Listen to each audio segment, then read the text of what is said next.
Hello, this is Dr. Mike, and today we're talking about Chapter 7 of our Cultural Anthropology course. And we talk about some very interesting things that I think you'll find worth our time in talking about patterns of subsistence. All living beings must satisfy certain basic needs just in order to stay alive. That means food, water, shelter. Those three are basic. Moreover, because these needs must be met on an ongoing basis, no creature could survive long if its relationships with the environment were random and chaotic. There has to be some order.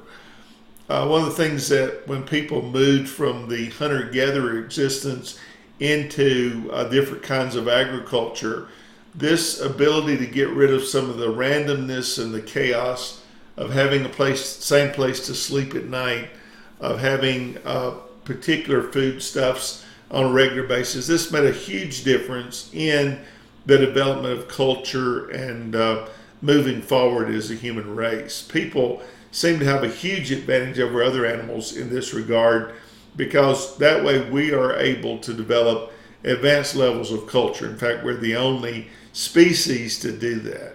Thanks to culture, if the rains don't come or the hot sun turns grassland into a desert, we know how to pump water from wells or irrigate pastures or feed our animals that graze. And so we're able to then survive, move forward, do all the things that we need to do.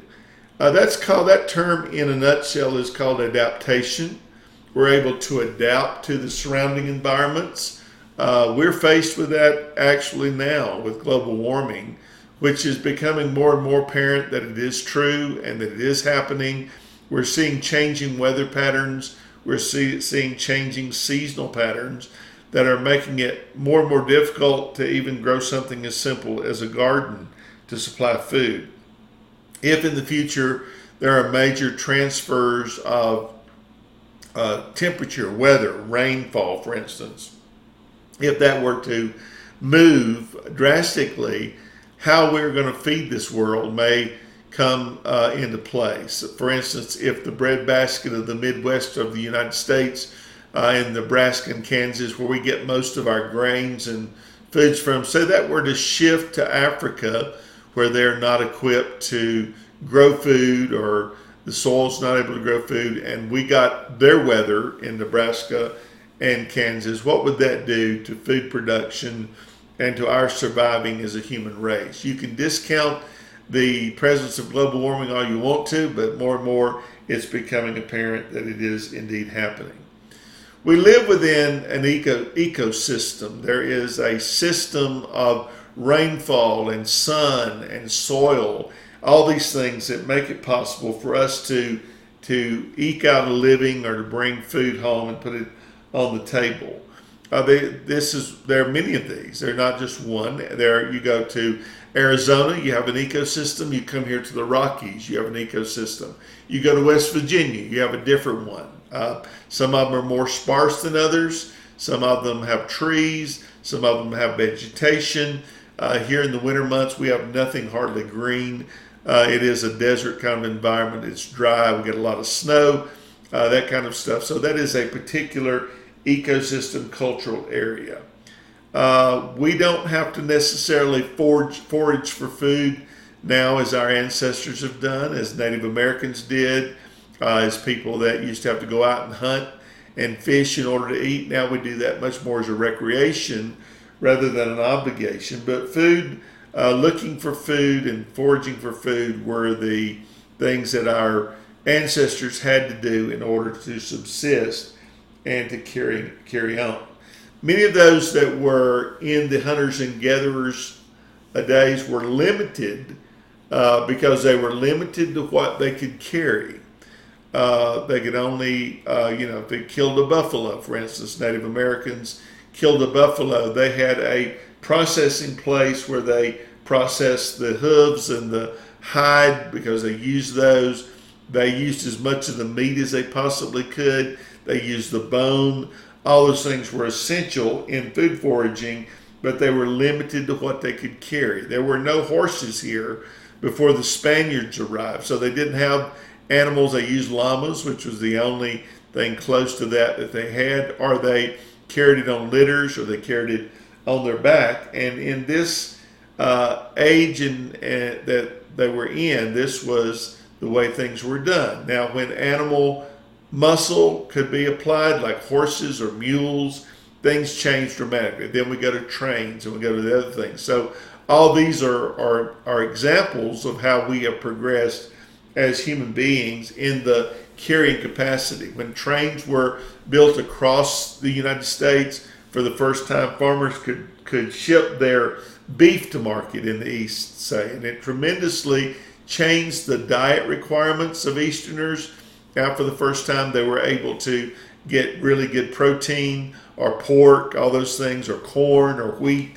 It drastically changed the way things were done. When they developed refrigerated cars and refrigerated ships, then they were able to take that also to Europe and sell meats and fruits and things there. We fail to realize the importance of refrigeration in what it did for us as far as our subsistence.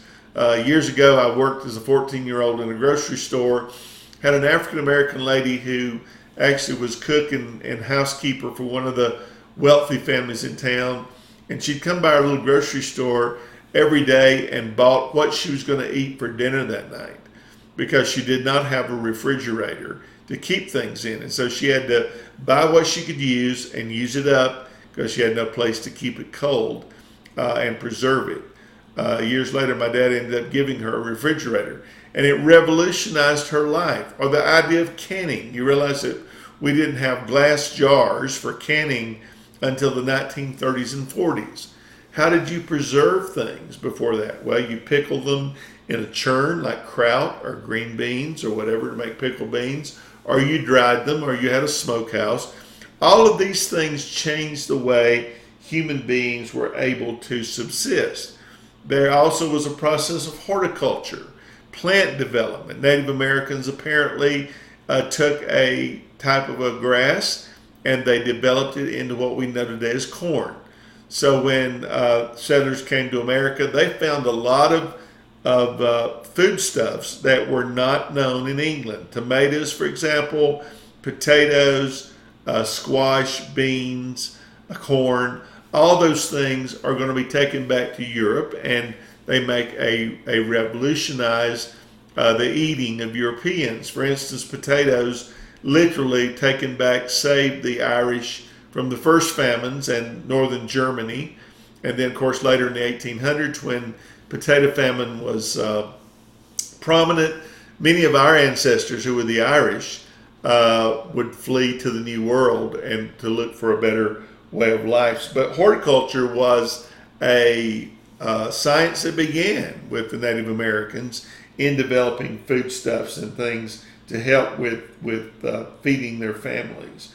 The first type, when they moved from being hunters and gatherers to some type of agriculture, the first kind of agriculture that they went to was called slash and burn.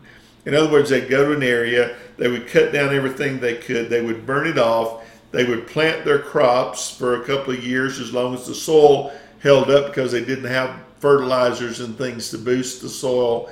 And then they would move on to a new area, burn off another area, plant their crops. And that was called slash and burn. And it's still used to our detriment in a lot of the rainforests of South America, where people are destroying the rainforest. Now, again, we're talking about ecosystems here.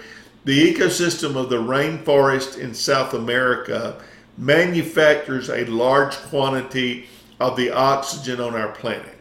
As that gets cut down and burned, our oxygen gets less and less. That's why you have plants around you to produce oxygen. They take in carbon dioxide, which is the product that we breathe off, and they turn it into oxygen to give us something to breathe. That's why people use plants in their homes to freshen the air, to build up the oxygen content.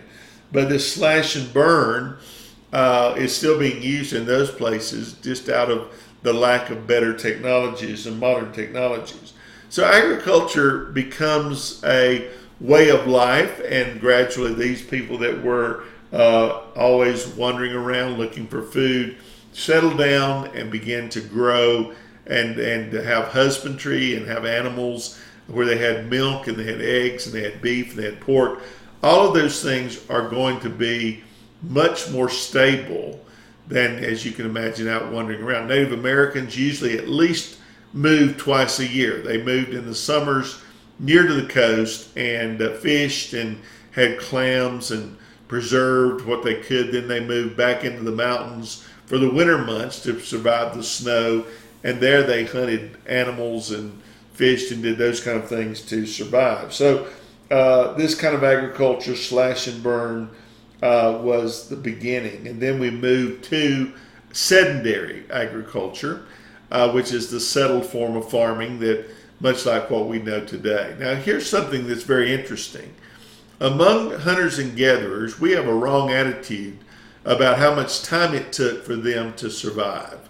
We kind of have in our mindset that it takes 7 days a week, 24 hours a day, just for them to find enough food in order to live. Well, they've done studies among the Aborigines and the Icon and different of these tribes that we've talked about. What they learned was that the hunters and gatherers, it only took about 2.5 days a week to get enough food to live for 7. So these people actually have more free time, more recreational time than anybody else on the planet, because they can get their food gathered, then they do whatever it is that they do for enjoyment. Now, on the other hand, the people that work the most on this planet are the Americans and the Japanese. The Japanese work that much because they learned it from us, but we tend to work 48 hours a week, and we have the least rest time or recreation time of anybody on the planet. So, and if you've ever worked on a farm, you realize that there's a lot more work in sedentary agriculture than they would have been in hunters and gatherers. If you work on a farm, there's never a time when you don't have things that have to be done. There are eggs to be gathered, there are crops to be plowed, there are plants to be set out, there's seed to be sown, there's hay to be gotten up. On and on and on it goes. There's always something on a farm in sedentary agriculture that you have to do.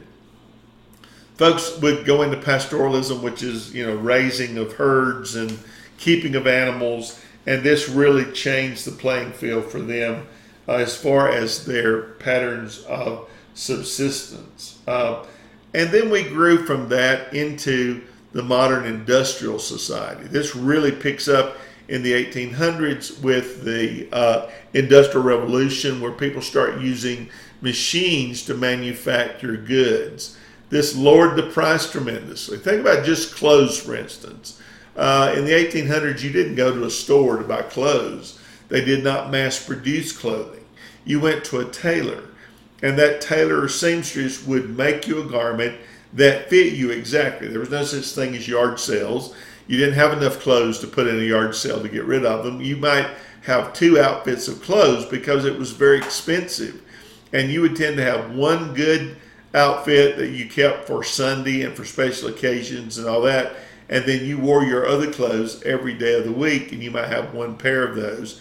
And you wore them until they were worn out because they were particularly made for you. In the Industrial Revolution, with the invention of the sewing machine, people began to mass produce clothing. And so you could buy, you bought it off the rack. Now that was not considered to be socially acceptable. Even poor people didn't like it because they don't fit quite perfectly like those tailored garments, but you learn because of the cheaper price and the availability, those things became apparent. Industrial Revolution produced things like vacuum cleaners and sewing machines and washing machines and electricity and telephones, all those things that make up our modern subsistence. And most of them are, technology tends to be habit forming. If you don't believe it, leave your cell phone at home today and then tell me how that goes for you.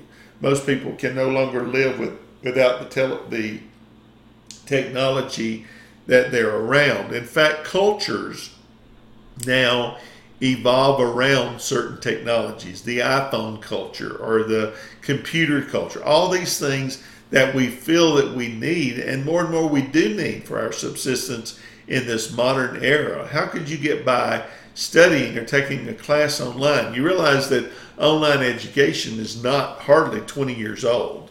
20 years ago, you couldn't do this. You wouldn't be able to take a class online or listen to my voice as I made tapes for you, or read, do all those things. That would have been an impossibility. The culture is driving these things, and more schools are going to an online culture.